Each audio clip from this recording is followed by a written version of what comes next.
Muy buenas a todos, hoy hablaremos de las Torres Flak, las casi indestructibles fortalezas antiaéreas de los nazis que aún sobreviven en la actualidad. El 25 de agosto de 1940 tuvo lugar un hecho en que los jerarcas nazis, tras las sucesivas invasiones exitosas de Checoslovaquia, Polonia, Dinamarca, Noruega, Bélgica, Países Bajos y Francia, no esperaban aviones de la Royal Air Force, lo que sería la RAF británica bombardeando Berlín. El ataque fue más anecdótico que dañino, pero Hitler montó en cólera. ¿Cómo habían podido los británicos, a quienes pensaba acorralarlos en su isla por la Luftwaffe, atacar el corazón del Tercer Reich sin oposición? Como consecuencia de aquello, el dictador alemán tomó dos decisiones, una pasional y otra más cabal. La primera, concentrar los bombardeos de la Luftwaffe sobre objetivos civiles en represalia, ya que hasta ese momento se habían centrado en ataques estratégicos contra bases aéreas y zonas industriales. La segunda, construir una serie de fortalezas antiaéreas para defender Berlín y que fuesen indestructibles. Así que hoy vamos a hablar de estas torres conocidas como Torres Flak,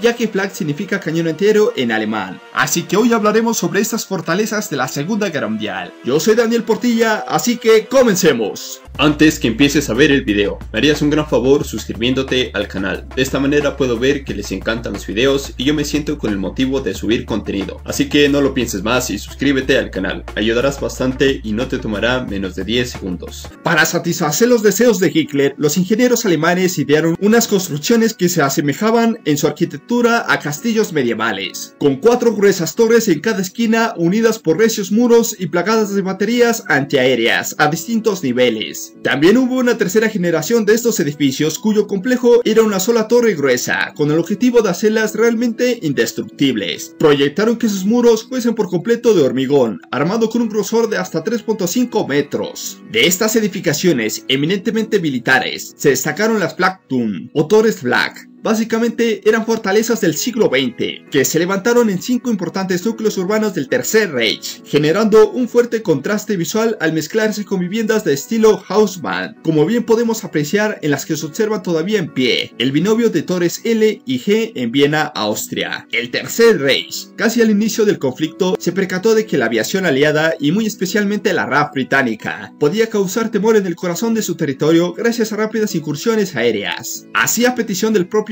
Adolf Hitler, en 1940 comenzó la construcción de 3 torres antiaéreas denominadas Torres Flak, Flakturm en alemán, en 3 puntos diferentes de Berlín, con el objetivo de disuadir a la fuerza aérea enemiga de bombardear la capital. De forma original, y debido a que el conflicto todavía marchaba bien para los alemanes, los arquitectos e ingenieros del Tercer Reich, asesorados por Hitler, que mostró especial interés en el diseño de estas torres, idearon un sistema de binomio para este tipo de torres, así llamada como Torre Flak G. La principal siempre iría acompañada de una torre Flak L, una más pequeña que actuaría como apoyo y como estación de radio. La torre G, llamada así por su nombre en alemán, Hauptturm o torre de combate, era el peso pesado en materia defensiva, ya que en ella se instalaban 4 cañones Flak de 128 milímetros, así como cañones de 20 milímetros en niveles inferiores, todos ellos destinados a la defensa aérea y no terrestre. Este tipo de torre varió su forma y filosofía a lo largo de los años, sobre todo cuando la Alemania nazi comenzó a verse seriamente amenazada por la contraofensiva soviética.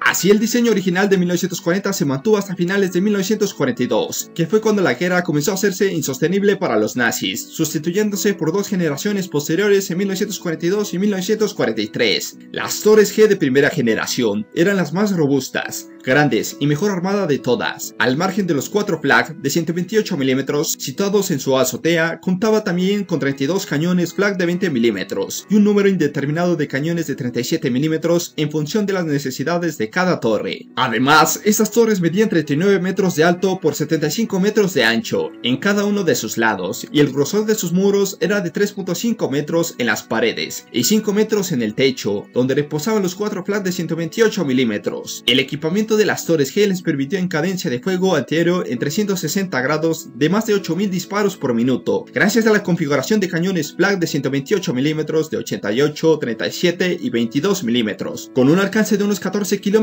aproximadamente. No se encontraban auxiliadas por una torre L de menor tamaño, dado que las torres G de primera generación eran completamente invulnerables a los bombardeos pesados de la RAF, aunque en los estortes de la guerra tuvieron serios problemas ante la Fuerza Aérea de Estados Unidos, USAF, y la las Fuerzas Aéreas Militares de la Unión Soviética, BBS. Podían guarnecer hasta 10.000 personas entre civiles y militares, y contaban al inicio con un completo hospital en su interior. La disposición de las 3 torres G en Berlín, lo que sería la Zoo, la Peace-Hand y Bulldown-Tai, formaban un perfecto triángulo de fuego antiaéreo, que cubría toda la zona del Reichstag. De hecho, aunque en abril de 1945 apenas contaban con su equipamiento original, ni con personal cualificado, estas torres resultaron cruciales durante la batalla de Berlín, ya que permitieron refugiar a más de 20.000 civiles en su interior. Se construyeron exclusivamente en Berlín, lo que serían 3, y en Hamburgo 1, siendo las más célebres de ellas lo que sería la del Zoo en Berlín, debido a las fotografías que se conservan, y las de Hamburgo, hoy en día utilizadas como centro cívico y con perspectivas de habilitarlas como un hotel. Por su lado, las torres G de segunda generación se construyeron desde finales de 1942 hasta octubre de 1944. Estas torres destacaron sobre todo porque aumentan levemente su altura hasta los 42 metros, mientras que reducen su tamaño hasta los 57 metros, así como su grosor que pasa a los 3.5 metros de las paredes a 2 metros y de los 5 metros del techo a 3.5 metros. Además, se eliminan las torres en las esquinas que ahora se sitúan todas en la azotea. Estas torres de segunda generación se construyeron en Hamburgo y Viena, las cuales se conservan en la actualidad. Al contrario que las de primera generación, únicamente se encontraban equipadas con 4 baterías dobles de cañones flak de 128 mm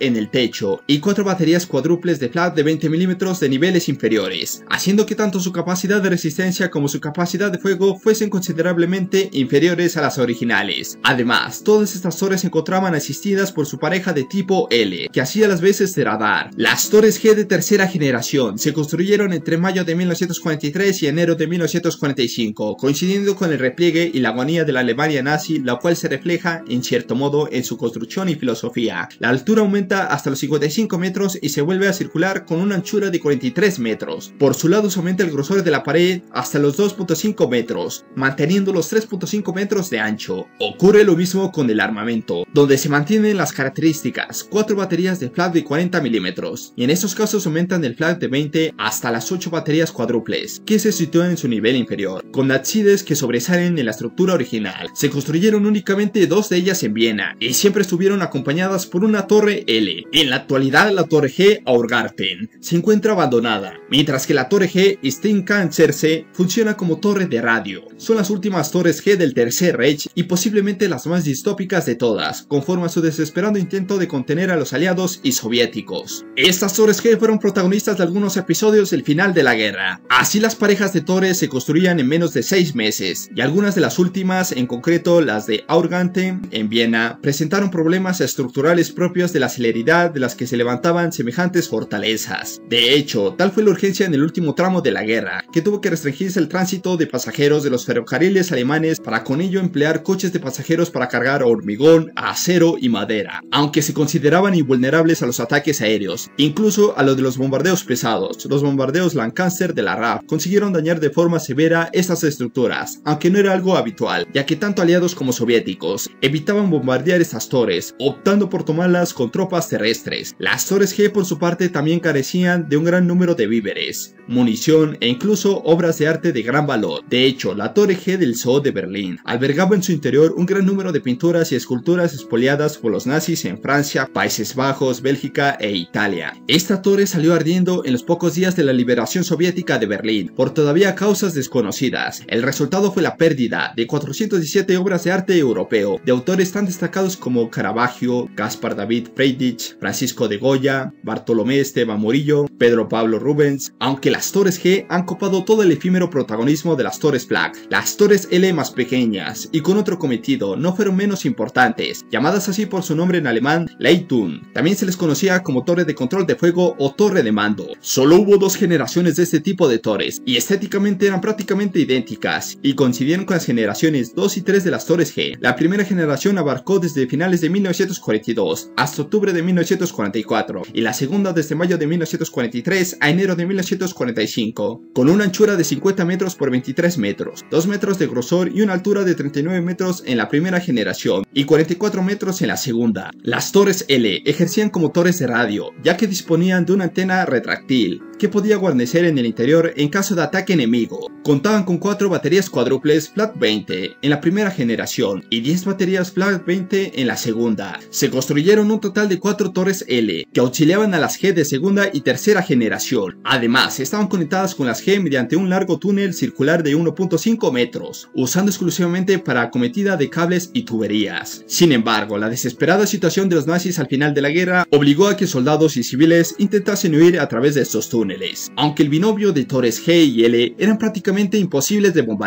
por parte de la RAF, la USAD y la BBS, únicamente las Flak 40 podían derivar bombardeos pesados, como los Lancaster B-17 o P-8, por lo que una vez tomadas las torres G, era relativamente sencillo bombardear la zona. La maltrecha Luftwaffe intentaba desviar a los aviones aliados y soviéticos hacia el rango de fuego de estas torres, debido a la inferioridad numérica en las que se encontraban. Por otro lado, durante la batalla de Berlín, los soviéticos intentaron derribar estas torres haciendo uso de artillería pesada de 203 milímetros, cuyos esfuerzos fueron en vano, ya que podían resistir este tipo de impactos. Por ello, los soviéticos optaron para hacer uso de su infantería para asaltar y capturar las torres G. La mayor parte de las torres G y L fueron dinamitadas por los soviéticos en los años posteriores a la guerra, sobre todo en Berlín, donde únicamente quedan los restos de una G de primera generación. En Viena o Habsburgo, por su parte, se conservan en buen estado tanto G como L, debido a que la construcción de estas fue realizada próxima a viviendas civiles, lo que dificultaba su demolición. A día de hoy Alemania las tiene consideradas como patrimonio nacional y las administraciones locales tienen proyectadas diversas reformas en las pocas que se conservan. Y bueno, eso sería todo por hoy. No olvides dejar tu me gusta y suscríbete al canal para más contenido.